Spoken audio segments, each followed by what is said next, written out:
My name is John Butnor. I'm a plant physiologist with the USDA Forest Service, Southern Research Station. The title of my talk in this webinar series is Applications of Ground-Penetrating Radar in Forest Monitoring. I've been using GPR in forest systems for close to 15 years. The most common application for me is detecting tree roots and estimating their biomass for forest productivity studies and accounting for carbon hidden underground. We know that GPR performs well on concrete, roadways, and smooth surfaces. The forest environment can be very different than urban conditions or those found in agricultural fields. Forests are often relegated to soils less suited to agriculture.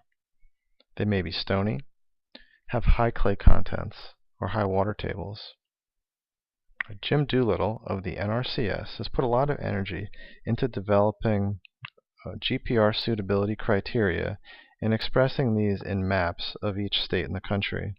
I feel these are a good starting place for evaluating the suitability of GPR for a forest project. GPR antennas need to maintain good contact with the soil. They are pushed or pulled across the surface in the presence of brush, surface debris, or obstacles that impede antenna travel have to be managed or dealt with prior to conducting any survey. Here's a photograph from a site in Mississippi after a hurricane. There are down trees, logs, tops of broken trees, and quite a lot of brush. So in this case, the site would have to be brush hogged and all the debris pulled or raked away prior to conducting any survey. One time I received a call where someone said, "I have a wonderful site. I want you to come out and use GPR to estimate the root biomass." Well, I asked them to send me a picture, and this is what I saw. In this Pocosin Bog in North Carolina, there's a high water table and a preponderance of stems that would be very difficult to survey in. This photograph was taken in a longleaf pine stand in Alabama. The site was mowed and raked to prepare it for collection of GPR data.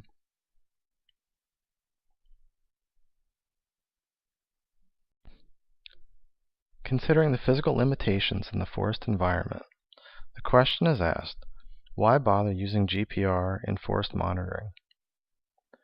Well, the traditional analysis tools are hand digging, backhoeing, the dissection of whole trees, and root systems. All of these methods are labor intensive and very destructive. They're only done once and then the system is damaged. The non-destructive nature of GPR is what makes it so attractive for forest research. Here's a list of forest monitoring needs where GPR may be applied to provide some unique solutions. There's a need to measure carbon stored in roots in order to evaluate different silvicultural systems and their effects on productivity. So GPR can be used to measure root biomass. Knowing the quantity of roots is essential, but knowledge of where they're distributed and using resources is also valuable. So these transects can be combined or interlaced into grids for 2D or 3D maps of tree roots. Pines have very large taproots which are difficult to measure. So Borehole Radar can be used to quantify that using either a side scan from inside a hole or transmission in between holes. There's a need to detect and quantify a decay and defects in standing trees. And this can be done with GPR by using the antenna directly on the surface of large trees. Frost penetration has impacts on hydrology as well as tree health, and there's a need to delineate the depth of penetration and also the timing. So we can take advantage of the strong reflection between frozen soil and wet soil.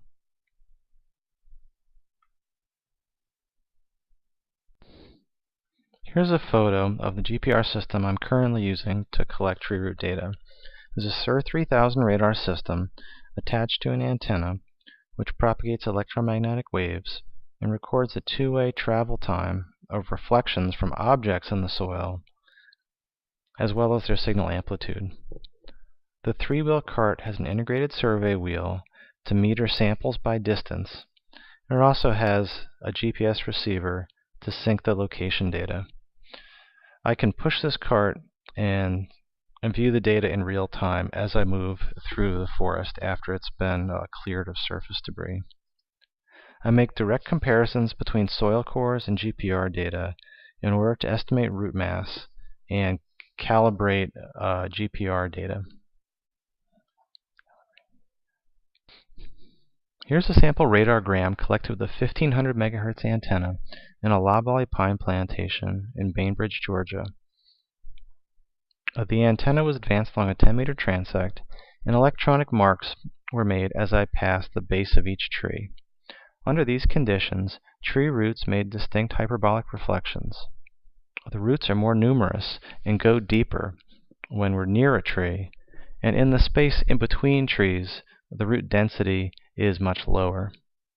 This technique works best on soils without clutter from non-target reflectors, such as rocks, buried debris, recent digging or disturbance, or voids. Under suitable conditions, GPR can readily detect tree roots and indicate their location and depth along a transect. Converting this information to root parameters, such as root diameter or root mass, requires considerable post-collection processing. There are two distinct approaches which I'll briefly describe, each with their own pros and cons. There is the geometry-based processing that was developed by Craig Barton in Australia, and there's the image analysis-based processing that I developed here with the Forest Service. Geometry-based processing starts by filtering out background noise not related to root reflections. The next step is to identify point reflections associated with a root. Now, the Radargram is made of hundreds of individual waveforms stacked side by side. So what we do is select one or more waveforms associated with a selected reflection. So right here is our Radargram. Black line is indicating the point that we believe is the center of the root, and pulled from this is the waveform diagram over here in B. We then extract data from the waveform diagram, and the things that are looked at, not so much amplitude or how wide these are, it's the actual crossing of zero or the area under the curve. Various other things can be used and then are mathematically modeled to relate that data to the actual root diameter.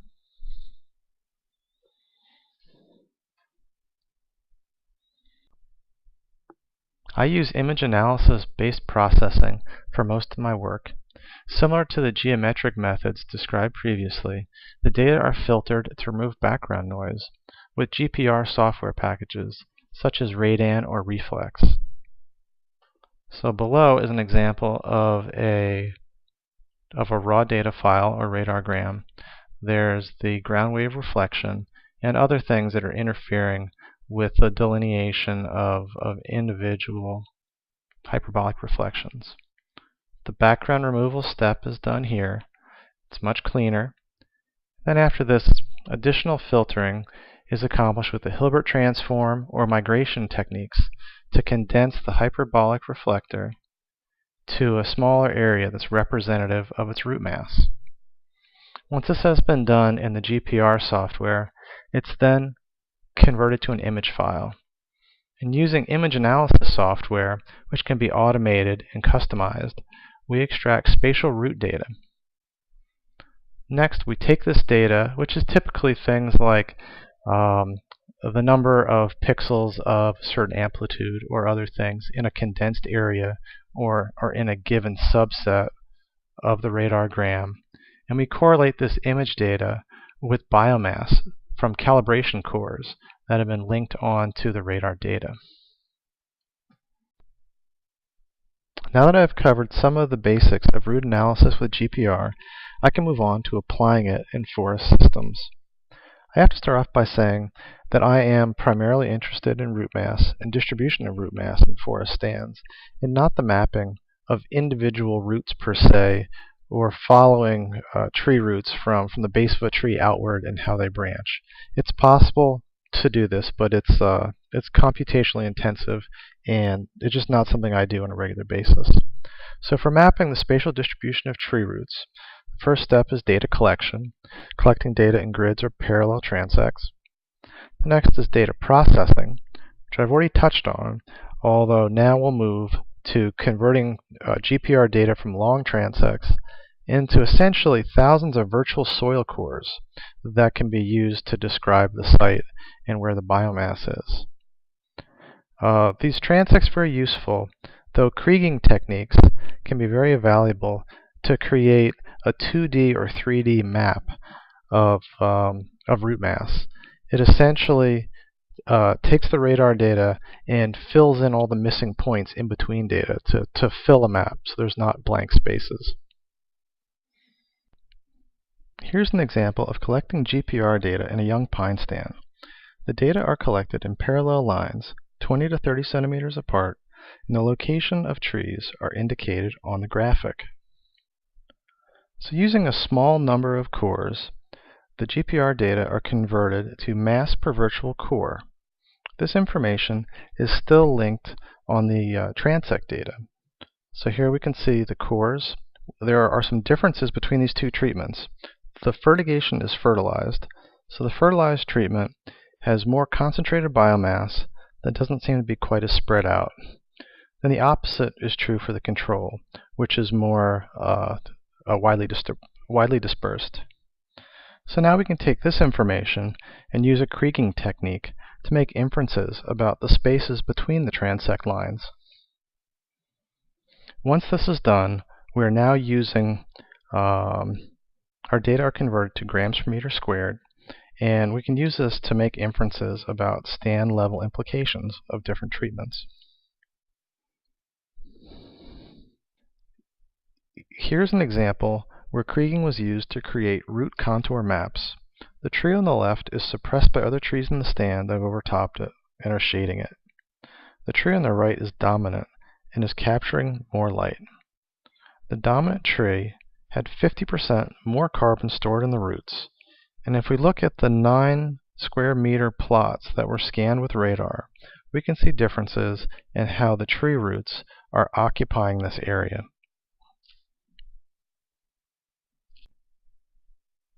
Since GPR is non-destructive, repeated samples may be made over time. In this example, an undisturbed control plot is scanned on the left, and a plot where the roots were removed and allowed to regrow after 30 months are scanned on the other side. If we look at the contour maps, the control obviously has more roots. What is interesting about the root removal treatment is that ingrowth of new roots from the margins of the plot is evident, while the middle remains largely uncolonized. And we would be able to follow plots like this over time and essentially make a movie of them developing.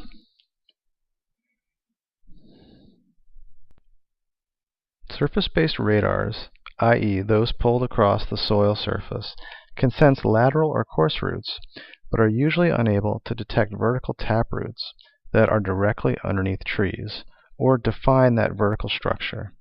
This is very important since in pines, over half the root biomass may be in the taproots. I'm going to show a few examples from a project I did in northern Sweden, where I used high-frequency borehole radar in transmission mode in an attempt to define the structure of taproots by drilling holes on either side of the tree and then sending transmissions from a transmitter on one side to a receiver on the other, and then creating a series of vectors that could be used to model what the structure is. Over on the right-hand side is an example of cross-hole transmission, and then there's also borehole to surface, where a surface-based antenna was placed at some distance from the tree, and vectors were created by transmitting electromagnetic energy from the borehole to the surface. Borehole antennas may be used in transmission or reflection mode. In order to cross several meters of soil and roots, transmission was a logical choice for this application. Here I worked with a Radar team, a GPR manufacturer in far northern Sweden. In this example, a borehole was drilled on either side of a tree that was selected. So here's the borehole antenna on this side. Here is a 900 megahertz antenna on the other side used for surface measures. So after the boreholes were drilled on either side, a transmitter was lowered on one side and a receiver on the other. The antennas were moved 5 centimeters at a time, and a single electromagnetic wave was propagated. The time in nanoseconds it took to arrive at the receiver was recorded. Then the antennas were moved to create a new vector. Once this was complete, another series was done where the transmitter was put in the borehole and the receiver was placed on the soil surface. To map this single tree, I collected over 3,500 vectors and then took this information to map the taproot geometry with forward modeling. Over the course of 1 week, I was able to image 5 trees. Here's an example of a modeled tomogram on the left and the actual excavated root system on the right. The technique is promising and could be improved with the addition of more sample points. As one could imagine, it was laborious to manually collect so many vectors. Automated collection systems would be necessary for this application to move beyond the experimental.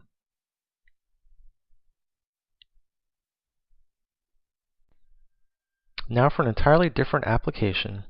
A GPR may be taken off the ground and used to detect defects in standing trees. The reasons for wanting to do this are many. First among them is detecting hidden damage in urban trees to protect people and property. This application was commercialized by Tree Radar of Silver Spring, Maryland, almost 10 years ago. In forestry, GPR can be used to non-destructively image decay patterns or be used to rapidly assess log quality on standing trees. The photo on this slide is from a project in Washington State. The tree climbers are using a 900 megahertz antenna equipped with a survey wheel and handing it off to make a complete pass around the surface of the tree. Stem defects that correspond with changes in dielectric properties are readily detected with GPR. These include hollows, they include decay, and water soaking. Tree species differ in water content, and some knowledge of species-specific physiology is needed to make an accurate diagnosis. So here we have a side-by-side comparison of a hollow western hemlock tree and a radargram collected from the same tree. The green line represents the outer circumference of the tree, while the red line is indicating the margins of decay.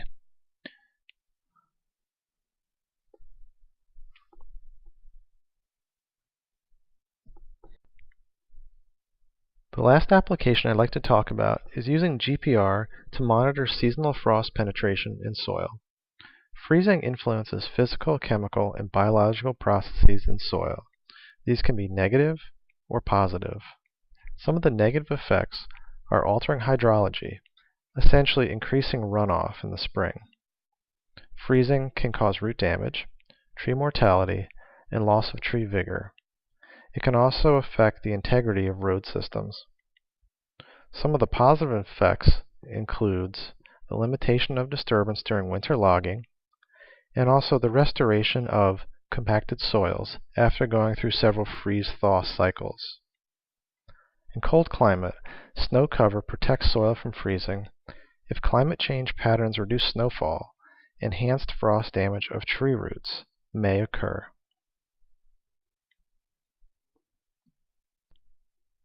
Here is an example of a sandy loam in Burlington, Vermont. The radargram on the left was collected prior to frost development. The one on the right was collected 3 weeks later on the exact same transect. Frost had penetrated more than 20 centimeters in that time. The dielectric value of frozen soil is lower than moist unfrozen soil. In this example, the frozen soil dielectric was between 3 and 4, and unfrozen soil was greater than 10. Contrasting frozen soil and wet soil creates a very strong reflection that is readily detected with ground-penetrating radar. Something else one may notice is that electromagnetic waves travel faster in frozen soil than in wet soil. The radargram on the right-hand side is shifted upwards, and that's because the two-way travel time has been shortened and everything has a slight shift upwards. Some site-specific issues with frost detection include poor detection on very dry soils that don't have this wet soil, frozen soil interface, and also deep snow cover. Snow covers greater than 30 or 40 centimeters may impede detection of seasonal frost. In closing, there are a number of forestry-centered applications of GPR that are currently ready to use. For wider adoption, there is a need to standardize and automate data collection and analysis so that technology may be employed by practitioners instead of GPR experts. And this is starting to happen and should continue into the future. Thank you very much.